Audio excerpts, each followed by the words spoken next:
Hello, everybody, and welcome to another edition of the Collegian Football Podcast. Today, we have some incredibly exciting stuff to talk about. Alexis and I had the pleasure this weekend of attending Penn State Media Day at Beaver Stadium. Alexis, it was pretty exciting stuff. I mean, the season is less than a month away. It's pretty exciting. Yeah, it was awesome to get into Beaver Stadium for the first time and what feels like forever. For me, it was my first media day, so I didn't really know what to expect. But, just getting into the press box, getting down on the field, talking to some coaches and some players, it's easy to be very excited about this season. And we have a lot of great stuff to talk about. Mm-hmm. It was also really nice, of course, to do some things in person again, because obviously last year with COVID being at the forefront of everything, it seemed like there weren't really many opportunities to do that. So to be able to, talk to some players and some coaches down on the field, it was a really cool experience and something that, I know me and you both really enjoyed. So, I mean, there was a lot of stuff that was talked about and a lot of players we talked to. So I just want to get right into it because, we have a ton of great stuff for you guys. So, yeah, I think we should get started with the coaching staff. We can start with James Franklin, who I don't know had anything that maybe we weren't expecting aside from the Adisa Isaac news, which we'll get into in a minute. But something, he just kind of reiterated that we've been saying on the pod and I think everyone kind of knows at this point is, of course, with the strength of schedule, especially at the beginning of the year, this team has no room to, get warmed up and just try to get acclimated to the season as it's going along. I mean, he said, we got to be ready now and we got to get going. And that's something that obviously the players reiterated as well, but Franklin made sure that was clear when he was talking to the media. Yeah, for sure. And he said, this isn't going to be a walk in the park when they get to Wisconsin. This is going to be the first time that they're playing them since that 2016 Big Ten championship. And it's in Wisconsin. So that crowd is going to be rowdy. That's not exactly the ideal location that you want to play your first game of the season. So they're going to be met with some adversity right off the bat. And there's going to be no room for error, as Franklin said. They're going to have to be ready to go from that first opening kickoff. Mm-hmm. Absolutely. And I think we both thought Mike Yersic's press conference, the new Penn State offensive coordinator, was a little interesting. He had some interesting quotes just, about his skill position guys. He was asked about the wide receiver core, which is being obviously praised by a ton of people right now for especially the duo of Jihad, Dodson, and Parker Washington that is returning. And of course, when he was asked about the wide receivers, he said, we're not where we need to be yet. And I think everyone would agree with that. And obviously, you want to motivate your guys as much as you can, but this is a core to get excited about. And, just him saying that, obviously, you can't look too far into it. He's just saying what he has to say, to get his guys fired up. And when we spoke to Dodson and Parker Washington, they both agreed with what their coach said. So they're on the same page. But, I just thought that was a little interesting. And, they're obviously not complacent with what they did last year. So I think as a Penn State fan, at least, that can excite you a little bit about them moving forward.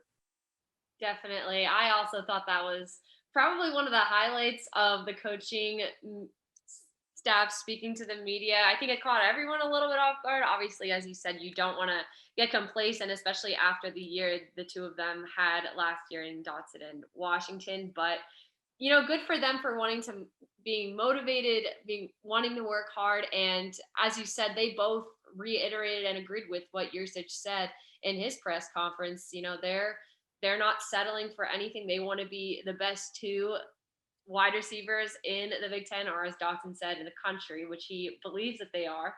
But it's good that they're not getting complacent, because complacency has no place, especially in the strength of schedule, as we just said, that they're going to be playing. There's going to be no room for error, and good for them for working hard and not accepting it, which I think another good point that Yursich made in his presser was the amount of competition in the running back room, as we've discussed before. And he said his ideal rotation would include 3 running backs. That's about half of the quality running backs that are in this room right now. I mean, just pick out of a hat at this point who's going to be starting week 1. But that's great competition, and it's only going to make them better. Yeah, to me, that just doesn't seem like that's going to happen. I mean, I know he was trying to, I guess, just fire his guys up and get the competition going, as competition is obviously a big thing within that offensive group. But they have 5 quality running backs in their team. And to me, leaving 2 out would, whatever week it is, would just be misusing that positional group. And you're not going to bring in a guy like John Lovett or have a returning guy like Devin Ford and not be able to use them, because obviously your Kevon Lees of the world, your Keziah Holmes of the world, and of course your Noah Canes of the world, they're going to have to get their snaps too. Like, they're showed signs last year of being really great college football players. And, obviously, like what you said with the receivers as well, you can't take too much stock into it. I'm sure we're going to see maybe some different things than what exactly they said once the season arrives, but it was obviously interesting just hearing that. And we talked to the running backs, we talked to Noah Cain a bunch. He said that motivates them and that gets them, fired up and gets the competition going. So that might just be the goal. That I wouldn't necessarily expect it to be a strictly 3 running back rotation as the season goes on, but hey, you never know. You really don't know with this guy. He's totally new offense coming in, and obviously it's going to be exciting to see. And I think fans should be excited for him as well, because he seems like someone who is incredibly ready for the season to start. He's just a football guy. He's ready to get going. But everyone on the offense also seems to be buying into what he's doing. Like, you talked to, I know you had the chance to talk to Noah Cain on Saturday, and just from everybody that we've talked to, Devin Ford earlier in the season, Sean Clifford, all the guys that we have spoken to on the offense, they really all seem to be buying into what Yurcich has been preaching. And that's no complacency, no satisfaction. And, if that's something they're buying into, then I think we can expect to see this offense shine when the season comes. Yeah, absolutely. No doubt about the offense. And I want to get into Sean Clifford a little more too, but first I want to talk about Adisa Isaac a little more. James Franklin obviously announces early in the press conference that, he's going to miss a significant amount of time. That was something that, was kind of rumbling around, the Penn State news world. And we got the official word from Franklin himself. He said a significant amount of time, but, everything kind of indicates that they're going to be without him this season. And first off, what a crushing blow for Adisa Isaac. I mean, he was a guy, I know you and me were both really high on him and been talking about him for a while. Just an up-and-coming defensive end that was really looking like he was going to play a huge role for this team this year and, advance his career as well as, of course, help Penn State out. But, it looks like he's going to miss a significant amount of time, if not the whole year. But that's going to open up some opportunities for some other guys. And the first guy that they talked about when they talked about replacing Adisa Isaac was honestly a bit of a surprising name. It was Jesse Lucetta, the veteran linebacker for the Nittany Lions. They're thinking that he's going to make the move to defensive end possibly. And that's something that, maybe surprised us at first. But when you look at who Jesse Lucetta is, he was kind of that oversized linebacker all the time. And not that he was necessarily slow on the outside or inside linebacker, whatever spot he was at. But he seems like he's a body that's more suited at the defensive end spot. So it's not necessarily shocking that they made this move. And who knows, obviously, something that they've possibly known about for a little while. But I think this could be a good thing for not only Penn State, but for Jesse Lucetta. So we will get into that a little more, of course. But, they seem prepared to, go on without him for now. Definitely. And they did talk about how Jesse Lucetta has been working at that spot for quite some time now, that's been, one of his main focuses throughout the spring into the summer. And that's a move that I'm particularly eager to see what he brings to this position. Now, as you said, he's a little bit bigger, a bigger body at the linebacker position, and not that he's slow, but he's just not as, fast as some of the other guys that have been at the linebacker position currently and in the past when he's been there. So I'm particularly excited to see what he brings to the defensive end position. And we'll get into it a little later as well, but Arnold Avicchetti and Nick Tarburton are also two. I mean, Avichetti's a transfer, but Nick Tarburton, we really haven't seen him because he's been dealing with injuries throughout his entire career. And I talked to him at media day, and he said that, he has been talking to Isaac, about his injury, offering his support, and also working 10 times harder to be able to, replace his production on the defensive side of the ball, because his role just got elevated a lot higher than what maybe he expected it to be. Yeah, I think also with Adisa Isaac being out, it makes the transfer acquisitions of both Ebiketie and Tangelo, of course, very important now, because without them, that depth would have been really crushed. And the fact that you have that kind of insurance now with a veteran, especially like Ebiketie, who's been on the outside in big games before, is really something that is probably a big relief for James Franklin at this point, something that really they needed. So that was a huge get for them, and something that, gave them that insurance that they now need. So that's a positive outlook you can look at this whole situation.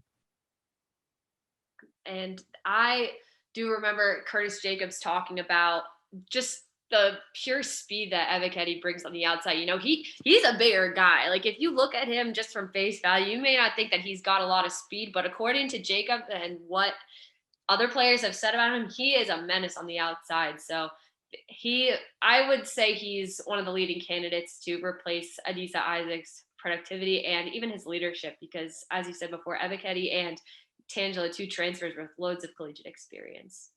100%.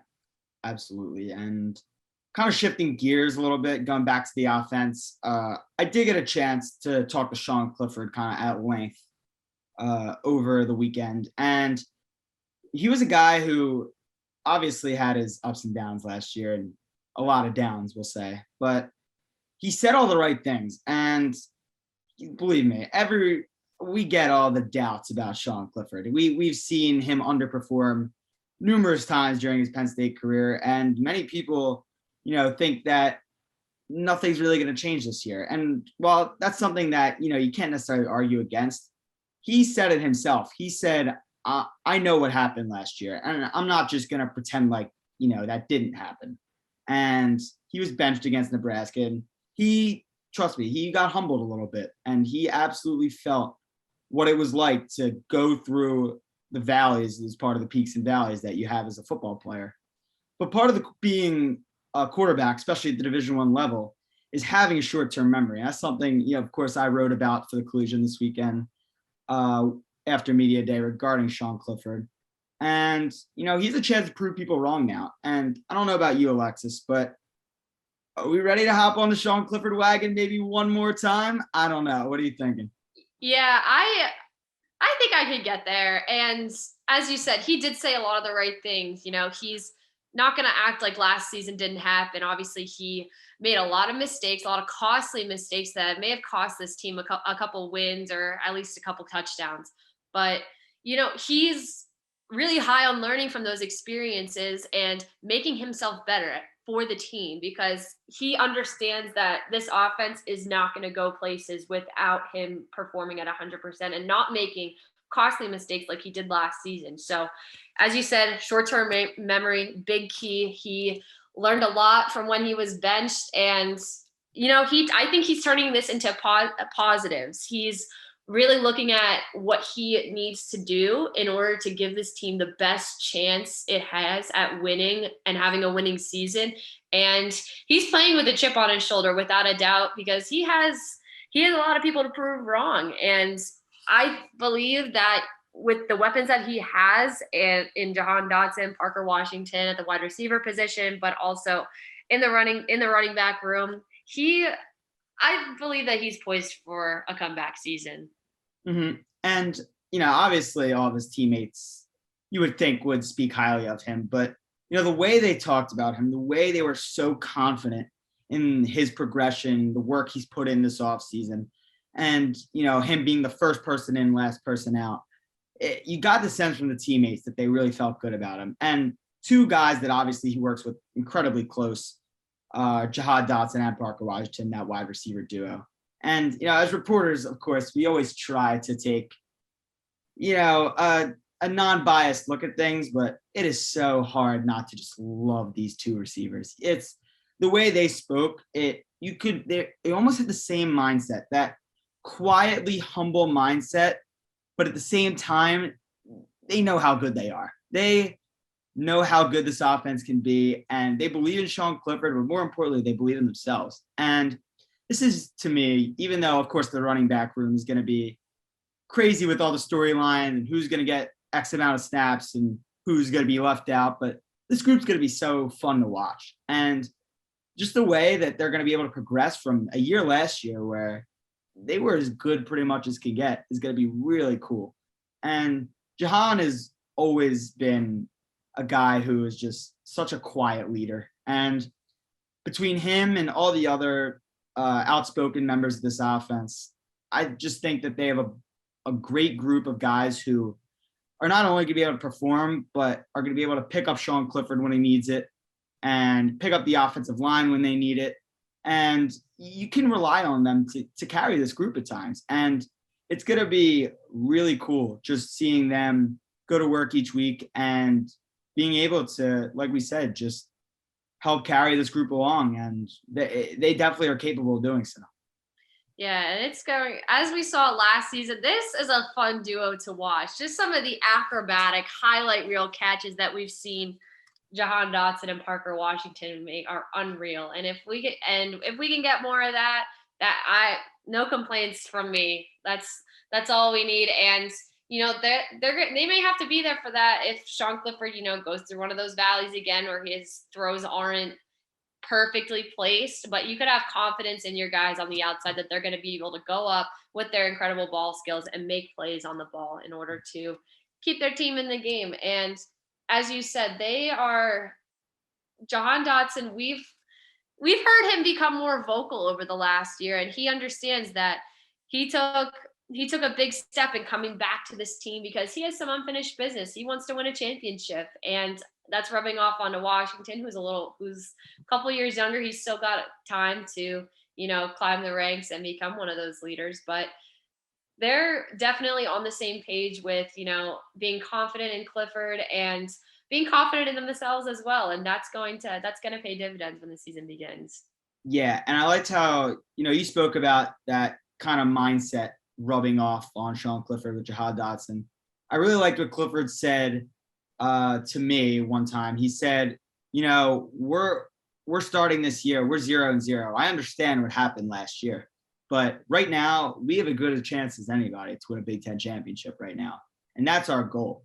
And we have to put the past in the past, but right now I have everything necessary. We have the team necessary to win a championship. And if all the guys can just have that mindset with each other and they can believe in themselves and not worry about, what's out of their control necessarily, that's really all you can ask. And like we said, the talent's there, and that talent can only help Sean Clifford. And there really is no reason why he can't bounce back and be the guy that he was in 2019, where he led them to a Cotton Bowl championship and everything looks like it was going upward. So that'll be fun to watch. And now that we have kind of gotten the offense out of the way, we are going to switch gears to our last positional preview. We're going to be covering the linebackers and the secondary today. And we did get a lot of good information, of course, from Media Day on these two groups. First, we'll start with the linebackers, Alexa. Obviously, with losing Jesse Lucetta possibly to the defensive line now, there's going to have to be some guys that step up and fill up that depth at the linebacker spot. So, who are you expecting to kind of make that step, and how are you expecting this linebacker group to kind of shape up? I really want to highlight the development of Curtis Jacobs at this point.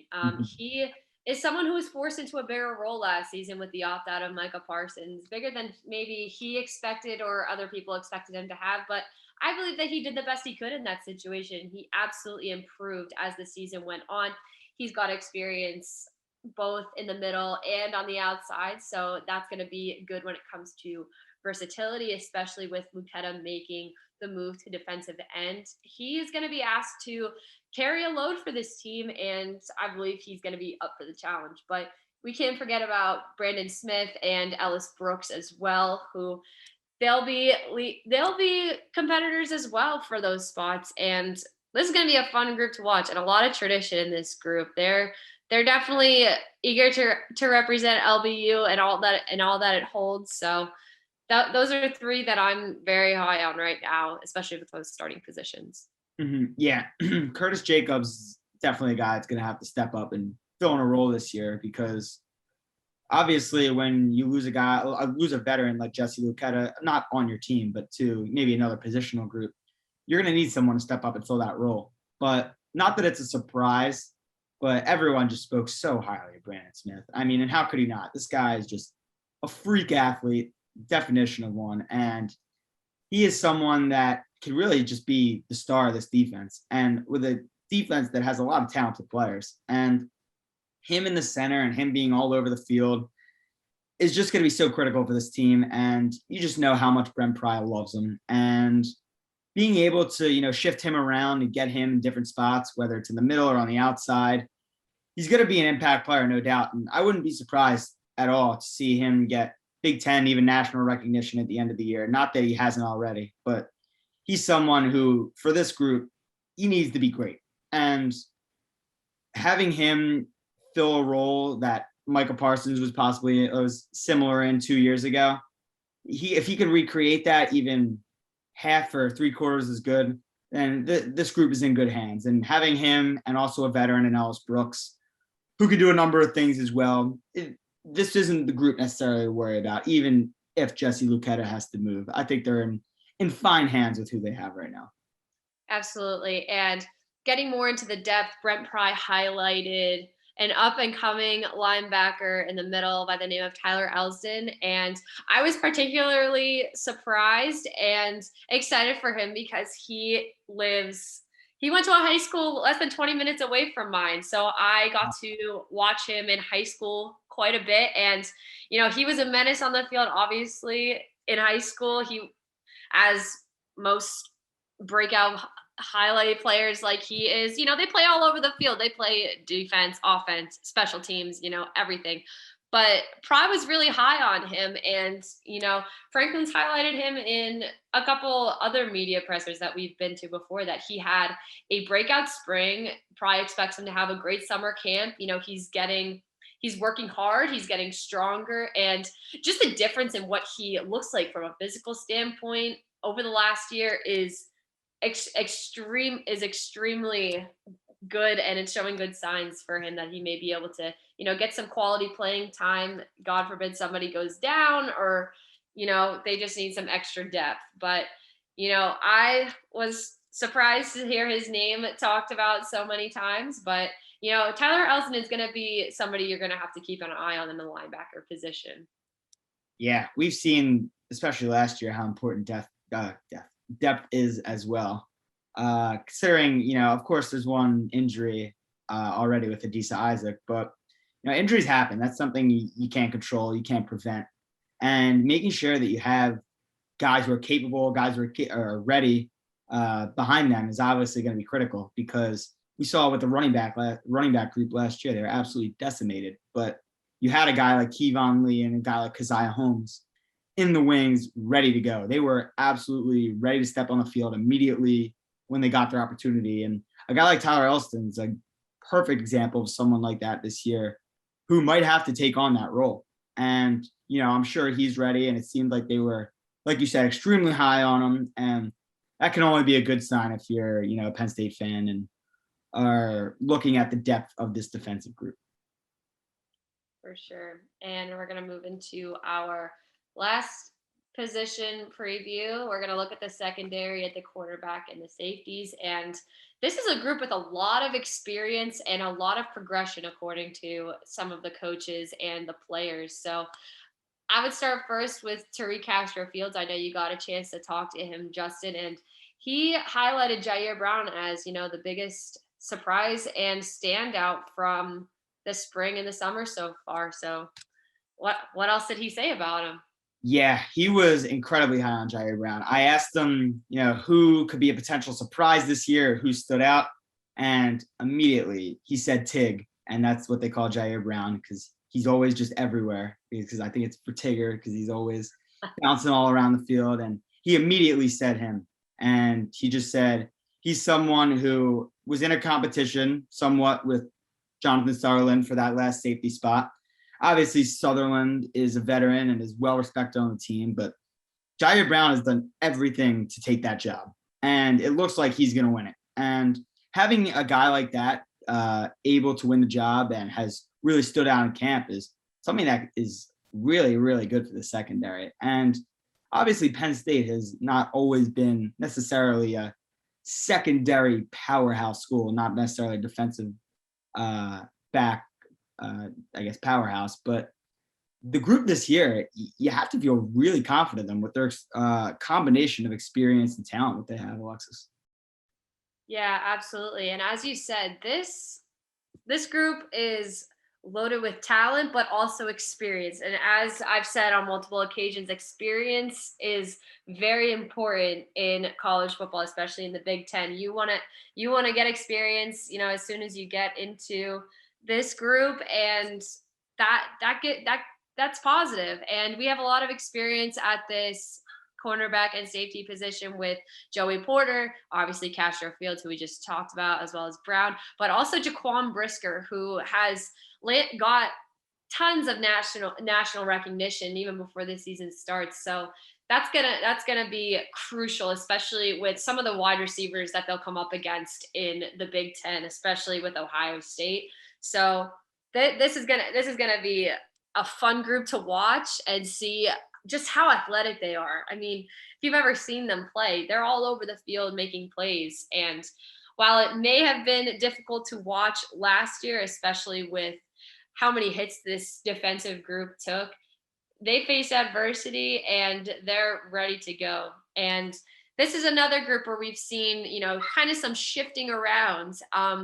Pry and Franklin highlighted that Keaton Ellis has been moved back to safety from cornerback. And I think that this is a good move on their part, getting him a little more versatility so he can play some more quality minutes for this team. And I don't know about you, Justin, but it was a little painful to watch Ellis sometimes at the cornerback position last year. I mean, the amount of blown coverage that he, allowed to happen was just not good. So I think if you give him a little bit more freedom at the safety position to roam and make plays, that'll benefit him in the long run. Yeah, no, I mean, the move with Ellis is definitely something that's interesting, and I think can only really benefit him with, obviously, like we said, the coverage downfield, which was a problem with him, of course, at times last year. But, he's a state college product, and I was able to see him play in high school as well one time. And, the talent's there. He's an incredible athlete and has all the intangibles, I guess, you could ask for in a football player. But, having him move there is development. Will obviously have to see how it plays out. But I was able to talk to Jaquan Brisker, who, was really insightful and gave a lot of great stuff about, not just him, but the entire group. And he was just so confident in not only the safeties, but just the entire defensive backfield. And he, as well as Tariq Castro Fields, I asked them, why you stay? You guys could have entered your name in the draft, and they likely would have found a spot with an NFL team. And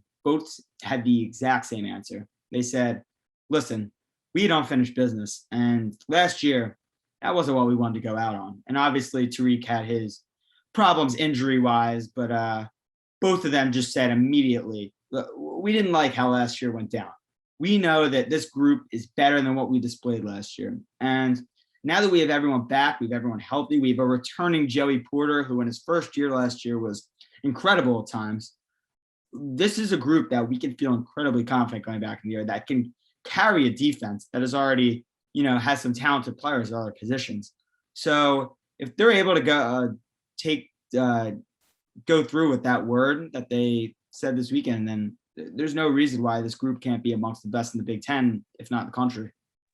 Absolutely. I was able to talk to Brent Pry about Jaquan Brisker specifically. And, I asked him, what makes him such a good leader? How did this develop? He's a JUCO product. They got him via the transfer portal, and he was highly touted from when he first got on this roster a year or two ago, and he really had a breakout season last year. And, that's what Pride talked about with his leadership, and he's battle tested. He's been through last year, which obviously they faced a lot of adversity. As you said, that him and Castro Fields didn't want to go out on that note. And, Pride talked about, just his decision to come back as it is proves that he's a team first guy. He puts the team first over, whatever personal accolades he gets in the preseason or the postseason. He, as you mentioned before, when you talk to him, he doesn't pay attention to the national hype. That's not what he's worried about. He's worried about making this team a championship team. And that speaks volume. That, you have the right leaders in this group, and that's going to be crucial. And they're highly motivated, and that's going to be fun to watch. They have goals. Justin, this defense has goals. Absolutely, Alexis. Can't agree more. They're going to be an interesting group to watch out for, and you can't not be excited about them if you're a Penn State fan. And there's no reason why they can't be, as good of a group as Penn State's ever seen at the cornerback and the safety spots. So that's something to be excited for, and is a reason for optimism easily for this season. So that'll wrap up our positional previews and this edition of the Collegian Football Podcast. So we're less than a month away from the season, and the excitement's there. And you could tell with the players, you could tell with the coaches, the media, we're excited. So let's not forget, our next podcast is going to be during a game week, Justin. How much more excitement could you? Let's go. But all right. For this edition of the Collegian Football Podcast, for Alexis Yoder, I'm Justin Morganstein, and thank you all for listening.